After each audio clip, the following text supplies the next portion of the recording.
Capítulo 50. Julio subió al micro con un bolso de mano como único equipaje. Miró por la ventanilla. En el andén número 15 de la terminal de ómnibus salteña, Roxana y sus dos hijos lo saludaban. Ricardo y Rosa estaban sonrientes porque creían que su padre se iba de paseo y traería regalos. Él, en cambio, estaba ensimismado en la tarea que tenía por delante junto a dos de sus hermanos. Todo estaba planeado. Julio partía hasta Tucumán, en donde Martiniano lo esperaba con el auto para luego emprender el viaje hacia Córdoba. En el aeropuerto de esa provincia se juntarían con Marcela y las cenizas de Berta. De ahí seguirían camino hasta Capilla del Monte, en donde se hospedarían. Por la noche emprenderían el ascenso al Cerro Uritorco en una expedición nocturna que Marcela había contratado por internet. Al amanecer llegarían a la cumbre y cumplirían la última voluntad de su madre. Agitó su mano sonriente detrás de la ventanilla. El gesto recíproco lo emocionó. Una vez que perdieron contacto visual, dejó caer esas lágrimas que contuvo todo lo que pudo. Lo hizo sin temor a avergonzarse de su debilidad. No tenía acompañante en el asiento que le había tocado. Regresar a Tucumán despertaba en él muchos recuerdos. Allí había vivido plenamente su niñez y adolescencia. Se había ido del jardín de la República para habitar en Buenos Aires, en donde conoció un gran amor que también perdió. Como siempre, de esa angustia lo había sacado su hermano mayor. Martiniano siempre estuvo pendiente de todos. Cuando regresó a Tucumán se enamoró de nuevo, se casó y abrazó la profesión de chef, que finalmente lo llevó a ese destino salteño. Eran cerca de las 23. Roxana conduciría hasta la casa. Les daría la cena a los niños, los acostaría. Él aceptó tomar algo que le ofreció la azafata del micro. Eligió un whisky con hielo para ponerse a tono con los gustos de su hermano mayor. Había que aclimatarse a su bebida favorita para seguirle el ritmo. Quizás también se fumarían algún habano o esos cigarros saborizados que tanto les gustaban. Fue una excelente elección porque desató recuerdos que habían permanecido amarrados en la zona más inaccesible de la memoria. De repente se vio pequeño viendo la tele. Una talent de Rancel blanco y negro en la que descubrió que en África había niños desnutridos. En su inocencia le preguntó a Berta por qué los chicos estaban en esas condiciones. Ella le respondió que era porque no tenían que comer. Desde ese día se prometió no transformarse en ninguno de esos pobres niños. Esa preocupación se convirtió en una obsesión que lo trocó en el gordito simpático de todas las reuniones familiares. El abuelo Honorio, que era un gran amante de la música ciudadana, le puso el sobrenombre de Pichuco Troilo. Sin embargo, lo que era gracioso en la niñez fue una tortura en la adolescencia. Tuvo que aprender a callar las burlas con violencia. Esa solución lo fue transformando en un potente toro al que no convenía enfadar. Sus compañeros sabían que tenerlo de su lado implicaba un seguro triunfo en las peleas contra otras barras juveniles. En más de una ocasión había regresado a casa con algún ojo morado. Ni siquiera ante el interrogatorio de su madre, la insistencia cómplice de su hermano, revelaba la verdad sobre esas ocasionales peleas. La adolescencia siempre genera códigos que no se pueden traicionar. La cuestión varió con un hallazgo casual. Un día uno de sus amigos llegó montado en una bicicleta todoterreno. Le gustó tanto el rodado que a los pocos días sus padres le compraron una. A Berta le había parecido una muy buena idea para que Julio realizara algo de ejercicio y bajara de peso. Los primeros kilos que se fueron lo entusiasmaron de tal manera que llegó un momento en el que parecía que nunca se bajaría de la bicicleta. En todos esos pequeños pasos estaba su familia para alentarlo. A Julio le brillaron los ojos al observar algunas luces en la inmensidad de la noche. Llegaría a las 5 de la mañana, desayunaría junto a su hermano y luego partirían a destino. Los recuerdos lo volvieron a atrapar. Se vio junto a su padre comprando las partes de la bici que terminarían por armar. Era ultra liviana y hasta tenía velocímetro.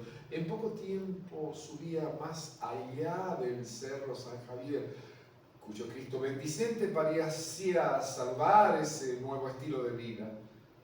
Sus piernas se marcaron cada vez más gracias al desarrollo muscular. En pocos meses se había transformado de patito feo en cisne. Su cuerpo había alcanzado una armonía que las chicas del colegio comenzaron a evidenciar con su mirada, su guiño de ojo y su desesperación por charlar con él. Otra etapa había comenzado para Julio cuando se fue a vivir a Capital Federal. Allí no tenía los cerros para retarlos con su bicicleta y fuerza física. Tuvo que mantenerse en forma con otra de sus pasiones, el full contact.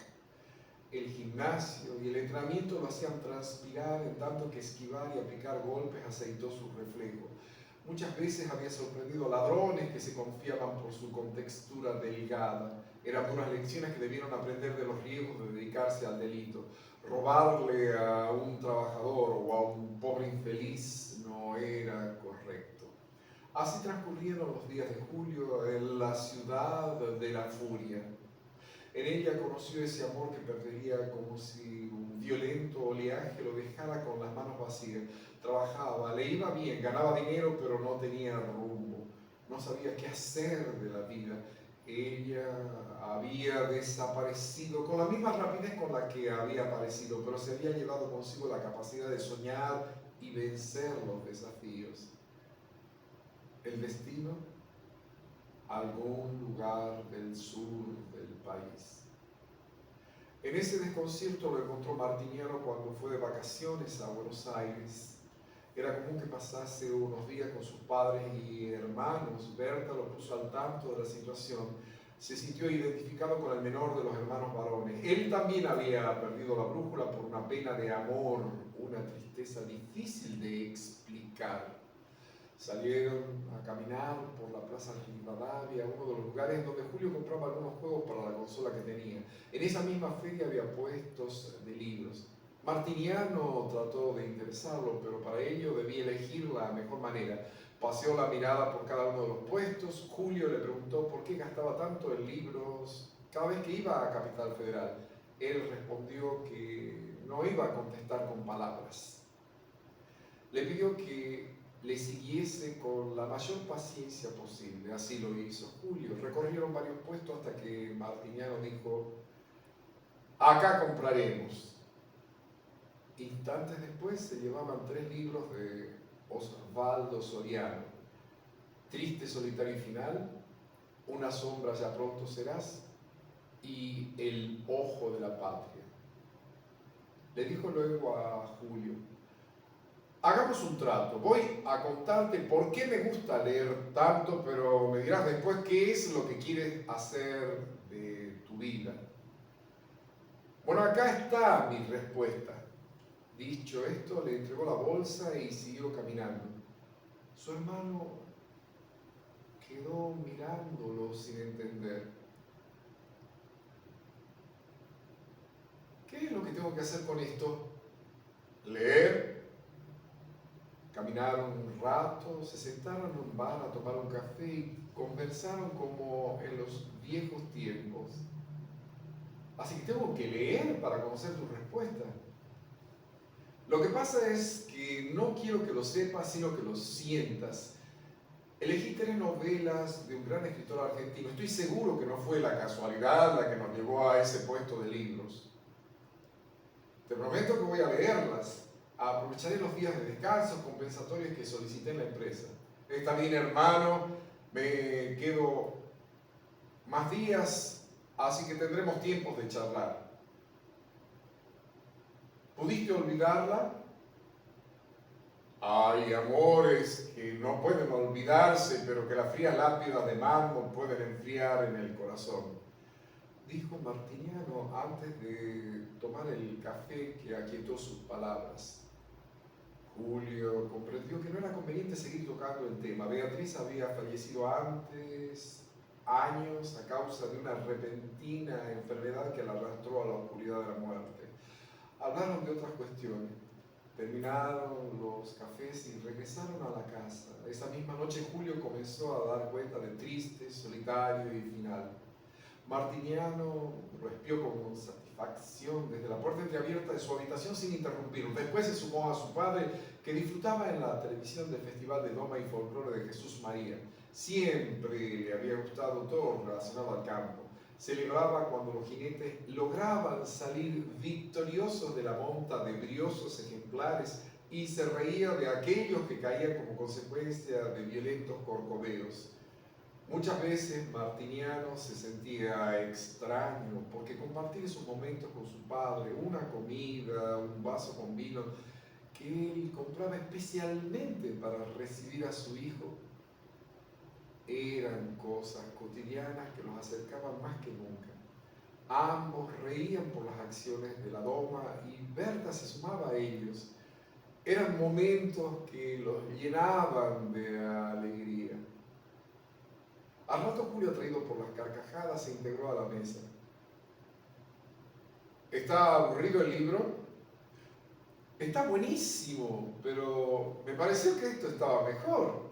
Al rato, las risas se multiplicaron porque los hermanos comenzaron a cambiar la letra de una canción del exitoso chaqueño Palavecino, un cantante de folclore surgido del Chaco salteño. La pasaron tan bien que todos se acostaron tarde esa noche. La azafata del bus le ofreció una nueva medida de whisky que él aceptó de buena gana. Sabía que aún faltaban varias horas para llegar a San Miguel de Tucumán y las quería matizar con buenos recuerdos. En pocos días liquidó las 3 novelas, tal como había prometido. Ya al promediar la primera de ellas tenía la respuesta que le había prometido a Martiniano, que como buen escritor no se había equivocado en los caminos para revelarle a Julio la importancia del placer de la lectura.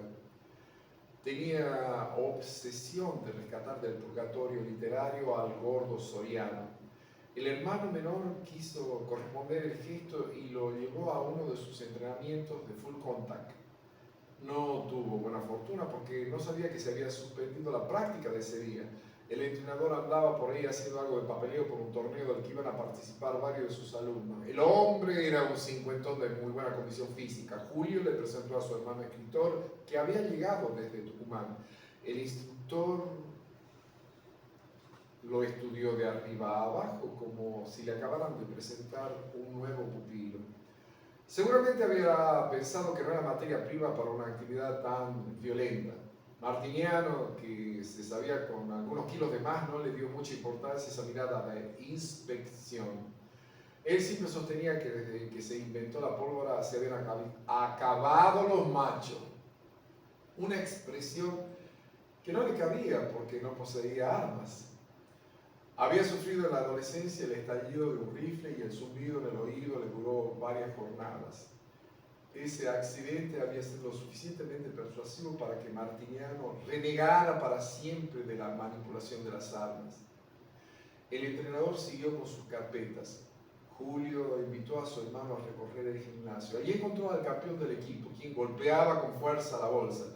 Puñetazos y patadas hacían mover el pesado complemento. El joven se percató de la presencia de su compañero y desconocido. Suspendió los golpes y luego dijo: «¡Hey, pibe! ¿Nadie te avisó que hoy no había entrenamiento?» «No, parece que se olvidaron». «Bueno, pero podríamos hacer un combate para que no vengas al pedo». El convite no fue un acto de soberbia por el tono utilizado, pero a Martiniano le pareció que se trataría de un combate desigual, teniendo en cuenta el tamaño del gigante que lo proponía. Tenía más de 1,90 m de altura, una contextura musculosa y una fortaleza que había demostrado con creces en cada golpe aplicado a la bolsa de su entrenamiento. Julio aceptó el convite de buena gana. Podría mostrar a su hermano una de las actividades que más le gustaban. Se colocaron los protectores de rigor y unos minutos muchachos ya estaban combatiendo. Martiniano se ubicó en las gradas para observarlo todo. El combate comenzó un poco estudiado. Los guantes chocaron varias veces entre lanzamientos y defensa. Estaba pareja la cosa hasta que el gigante comenzó a usar sus piernas poderosas y de largo alcance. El sujeto logró aplicar 2 certeros golpes, el último de los cuales logró derribar a su contendiente. Julio se incorporó algo molesto, no con su oponente, sino consigo mismo por no poder aplicar ningún golpe efectivo. Sentía un poco de vergüenza por no demostrarle todo lo que sabía a su hermano, que seguía expectante desde las tribunas ese combate desigual. Tal como lo tenía, un golpe en el rostro lo derribó de nuevo. Se incorporó de inmediato. El gigante quiso atacarlo sin dejarlo pensar. Pero Julio, con un rápido movimiento, lo eludió y le encajó una patada en medio de las nalgas. Ambos contendientes y los que estaban viendo el combate comenzaron a reír. La exhibición había finalizado y los muchachos se saludaron con un abrazo. Camino a casa, los hermanos recordaron cada detalle de la pelea. Después la conversación se fue por otros carriles hasta que llegó a la pregunta de Martiniano. ¿Qué quieres hacer de tu vida? Me gustaría estudiar para chef. ¿Y por qué no lo haces? Porque es caro estudiar acá en Buenos Aires. ¿Por qué no te vienes conmigo a Tucumán? Allá podrás estudiar y no será tan caro como acá. Sí, pienso que eso tendría que ser, pero no contestes ahora, piénsalo unos días. Dale, respondió Julio, quien un mes después era recibido por su hermano en la terminal de San Miguel de Tucumán, el mismo lugar en donde ahora lo estaba esperando. Se abrazarían de nuevo, como en los viejos tiempos, pero tendrían por delante una misión que nunca hubieran querido concretar. Llevar las cenizas de su madre a un cerro del que solo habían escuchado alguna vez el nombre, y una que otra historia de avistamiento de extraterrestres.